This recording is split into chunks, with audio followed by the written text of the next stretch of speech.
जे कोणी उभा टाकलेले आहेत त्यांनी सर्वांनी समोर येऊन आपला समोरचा मंडप हा खचाखच दिसला पाहिजे। संख्या भरपूर आहे पण आजूबाजूला थांबलेले इकडे तिकडे आपण इकडे थांबलेले मंडळी सगळे या पुढे, इकडे बाजूला थांबलेले सर्व प्रशिक्षणार्थी ओ बंधू ते घ्या सगळ्यांना इकडे या।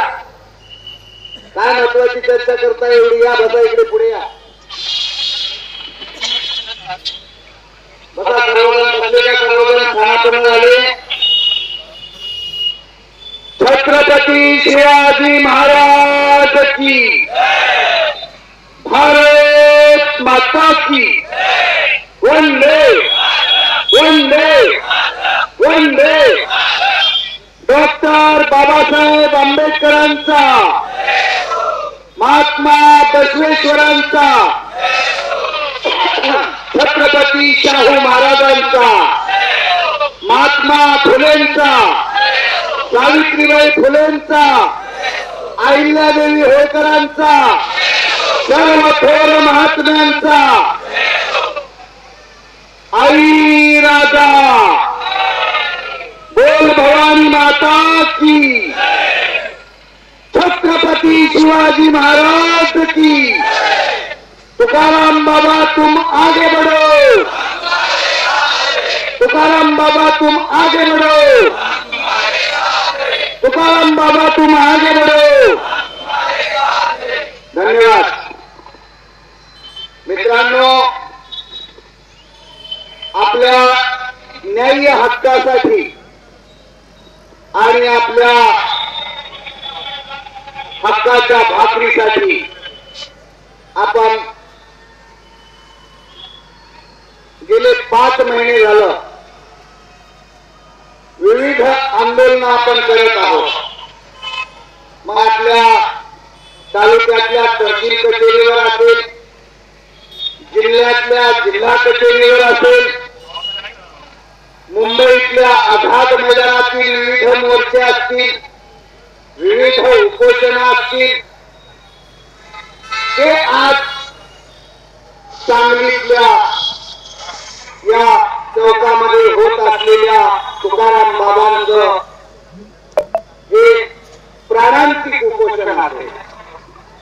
या विविध उपोषणाच्या माध्यमातून विविध आंदोलनाच्या माध्यमातून महाराष्ट्रातील 1,30,000 प्रशिक्षणार्थींच्या कायमस्वरूपी रोजगाराचा प्रश्न घेऊन आपण राज्य सरकारशी भांडत आहोत। आपण त्यांना प्रेमाने बोलत आहोत, आपण त्यांना हात जोडून बोलत आहोत, आपण त्यांना शांतीच्या मार्गाने आपल्या हाताला रोजगार द्या अशी मागणी करत आहोत। पण राज्य सरकारचं आपल्याकडे कायमस्वरूपी रोजगार देण्याच्या भूमिकेतून लक्ष नसल्याचं चित्र आजपर्यंतच्या आंदोलनामधून आपल्याला पाहावयास मिळालेलं आहे। आणि त्याचाच परिणाम म्हणून तुकाराम बाबांनी प्राणांतिक उपोषण 1 तारखेला चालू केलंय। कृष्णामाई घाटावर त्यांनी उपोषणाची सुरुवात केली आणि त्या कृष्णामाई घाटामध्ये 1 दिवस आंदोलन झाल्यानंतर काही तांत्रिक अडचणीचा कारण सांगून आपणाला त्या ठिकाणचं जो काही परमिशन मिळालं होतं ते परमिशन रद्द करून आपणाला या ठिकाणचं परमिशन दिलं। मी सर्वप्रथम तुकाराम बाबांच्या हाकेला ओ देऊन महाराष्ट्रातल्या 36 जिल्ह्यामधून 1 तारीख 2 तारीख 3 तारीख 4 तारीख या 4 दिवशी जे 1 तारखेला होते ते आज या ठिकाणी काही बरेच नसतील, जे 2 तारखेला होते ते काही बरेच नसतील, काही 3 तारखेला होते ते आज नसतील, काही आज 4 तारखेला नवीन आले असतील, पण काही प्रशिक्षणार्थी 1 ते 4 तारखेपर्यंत पूर्ण तुकाराम बाबाच्या आंदोलनाला पाठिंबा देण्यासाठी, आपल्या हक्काची भाकरी मिळवण्यासाठी ज्या संख्येने, ज्या मोठ्या संख्येने, ज्या पोटतिडकीने आपण या सांगलीमध्ये आलात आणि तुकाराम बाबांना पाठिंबा दिलात त्याबद्दल मी सर्वप्रथम बालाजी पाटील चाकूरकर मनापासून तुमचं अभिनंदन करतो, कौतुक करतो आणि तुमच्या पाठीशी मी खंबीरपणे उभा आहे आणि तुकाराम बाबाच्या आंदोलनाला मी जाहीर पाठिंबा व्यक्त करतो आणि मी आपल्या सोबत असल्याचं मी या ठिकाणी जाहीर करतो. मित्रांनो, बाबांनी थोडंसं अचानक घोषणा केली आणि थोडीशी आमची गडबड झाली. 1 तारखेची घोषणा झाली आणि 3 तारखेला माझ्या मुलीचा एंगेजमेंट कार्यक्रम काल लातूरमध्ये होता.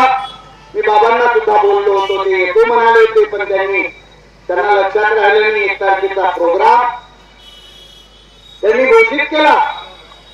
माझ्या कन्येचा प्रोग्राम होता, पण माझी अवस्था अशी होती, दंड देवळात आणि चित्त पायतनात अशी अवस्था माझी होऊन बसली होती. मी कुटुंबाला वेळ देऊ का मी तुमच्या आंदोलनात सहभागी होऊ, या द्विधा मनस्थितीमध्ये, या परिस्थितीमध्ये मला थोडासा कुटुंबालाही वेळ देणं गरजेचं होतं. म्हणून मी तुमच्या आपल्या आंदोलनामध्ये 3 दिवस येऊ शकलो नाही. त्याबद्दल मी सर्वप्रथम क्षमस्व आणि दिलगिरी व्यक्त करतो. मित्रांनो, हा कुण्या आहेरवाल्याचा लढा नाही आहे. हा जो लढा आहे, उच्च शिक्षण घेऊन अनेक विद्यार्थी, अनेक तरुण बांधव, अनेक तरुणी, अनेक युवती 5-5 पदव्या संपादन केलेल्या आहेत. अनेक क्षेत्रामध्ये त्यांची पदव्या संपादन करून कॉम्पिटिटिव्ह एक्झाम मध्ये कुठेतरी 1 मार्काने, 2 मार्काने, 5 मार्काने, 10 मार्काने आपला स्पर्धा परीक्षेतला नंबर हुकलेला आहे. म्हणून 1 मार्काने, 5 मार्काने, 10 मार्काने आपला स्पर्धा परीक्षेतला जर नंबर हुकला असेल तर ते माझे तरुण बांधव काही अपात्र आहेत का, नालायक आहेत का, हे मला राज्य सरकारला विचारायचं. आज राज्य शासन रोजगार हमीची योजना राबवतं. रोजगार हमीच्या माध्यमातून, MREGच्या माध्यमातून आपल्या राज्यामध्ये विविध ग्रामीण भागामध्ये मजुरांच्या हाताला काम मिळावं, उन्हाळ्यामध्ये त्यांची उपासमार होऊ नये म्हणून आपल्या भागामध्ये MREGची कामं राबवली जातात का नाही? तुमच्या भागात सगळीकडे राबवली जातात का? मग जे शिकले नाही त्यांच्या उपासमार होऊ नये याची काळजी राज्य सरकार घेतं आणि या राज्य शासनाच्या माध्यमातून या मजुराला डेली वेजेसवर 400 रुपये हजेरी दिली जाते. 400 रुपये हजेरी म्हणजे किती झाली?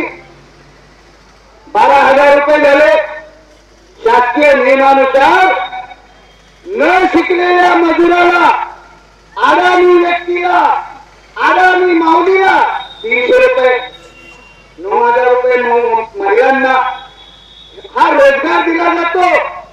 मग न शिकलेल्या लोकांना जर MREGच्या माध्यमातून रोजगार दिला जातो तर आमच्या या तरुण पोरांनी आपल्या हाडाची काढ करून आपल्या पोरांना शिकवण्याचं काम या आपल्या आई वडिलांनी केलं आणि आपल्याला शिक्षण दिलं.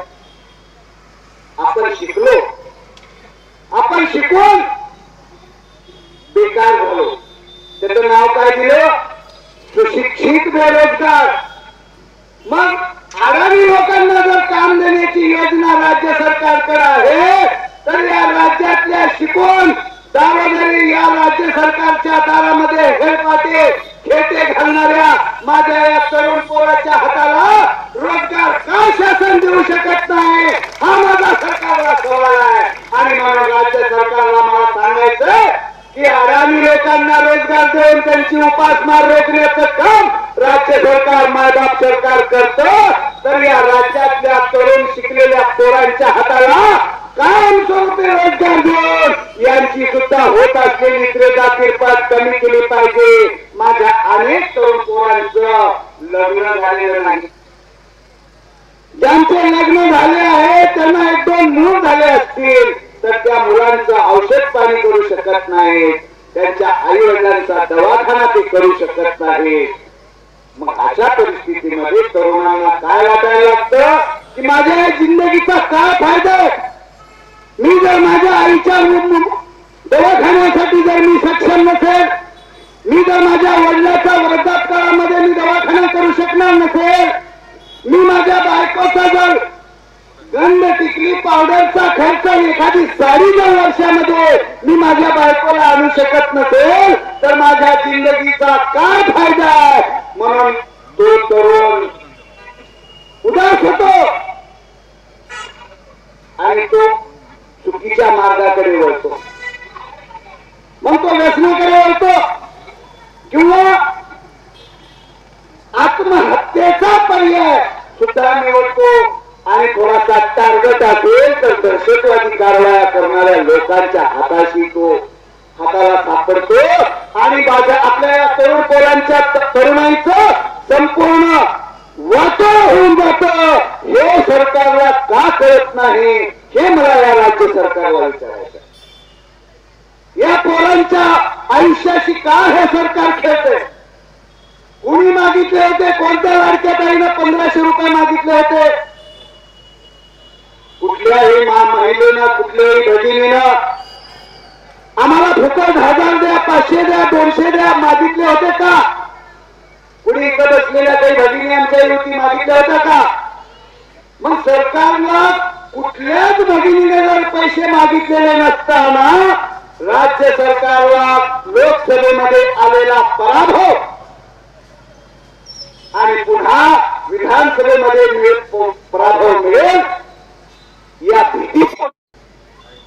3000 द्या हो, 1.5 कशाला 3 द्या. पण या शिकून बेरोजगार झालेल्या तरुणांसाठी या लाडक्या भावासाठी तुम्ही काय करणार आहात.